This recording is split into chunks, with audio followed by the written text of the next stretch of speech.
मागील 2 दिवसांपासून होत असलेल्या मुसळधार पावसामुळे छत्रपती शिवाजी महाराज चौकात देखील मोठ्या प्रमाणात पाणी साचलेलं आहे। या ठिकाणी आपण जर पाहिलं तर मोठ्या प्रमाणात नागरिक जे आहेत ते त्या बाजूला होते, ते आता या बाजूला येण्यासाठी छत्रपती शिवाजी महाराज चौकातून मार्ग काढताना दिसत आहेत। आपण बघितलं तर अनेक जण त्या बाजूला होते, अडकलेले होते, त्यांना आता कुठेतरी बाहेर काढण्यासाठी पालिका प्रशासनाची लोक जी आहेत या ठिकाणी पोहोचलेली आहेत। आपत्कालीन विभाग जे आहे ते या ठिकाणी दाखल झालेला आहे आणि त्यांना बाहेर काढण्यासाठी प्रयत्न करत आहे। दुसरीकडे आपण जर पाहिलं तर या भागामध्ये मोठ्या प्रमाणात पाणी साचलेलं आहे। जवळपास 3 ते 4 फुटांपर्यंत या भागामध्ये पाणी साचलेलं आहे।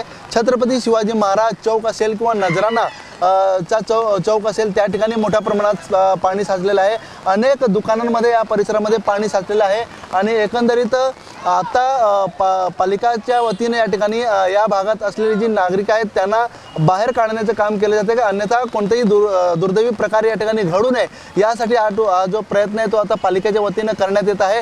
आपण बघू शकतो की अनेक जण जे अडकलेले होते, काही इमारतीमध्ये अडकलेले होते, त्यांना बाहेर काढण्यात येत आहे आणि पालिका प्रशासनाच्या वतीने देखील हा प्रयत्न करण्यात येत आहे की अनेक नागरिक जे आजूबाजूला उभे आहेत त्यांना या ठिकाणी कुठेतरी बाहेर काढण्याचा प्रयत्न आता या ठिकाणी केला। छत्रपती शिवाजी महाराज चौकात मोठ्या प्रमाणात जी आहे ती गर्दी देखील होत होती।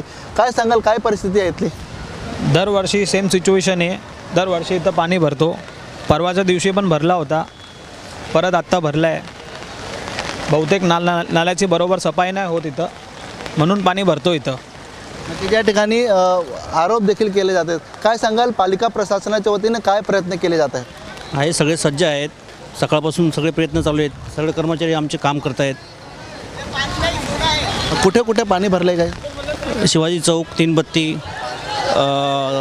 दामनकर नाका असे 4-5 ठिकाणी थोडं पाणी आहे। आता पाण्याचा जोर कमी झालेला आहे की या ठिकाणी आपण पाहिलं तर पाण्याचा जोर जरी कमी झालेला असला तरी मात्र पाऊस जो आहे तो सातत्याने या ठिकाणी सुरू आहे आणि मोठ्या प्रमाणात जो पाऊस जो आहे तो या ठिकाणी कोसळत आहे आणि त्यामुळे एकंदरीत हा संपूर्ण छत्रपती शिवाजी महाराज चौकात मोठ्या प्रमाणात जो पाणी साचलेला आहे, त्यामुळे पावसाचा जोर जर या ठिकाणी कायम राहिला तर परिस्थिती या ठिकाणी अजूनही बिकट होण्याची शक्यता आहे आणि त्यामुळे अनेक घरांमध्ये आणि दुकानांमध्ये पाणी शिरण्याची देखील शक्यता आहे।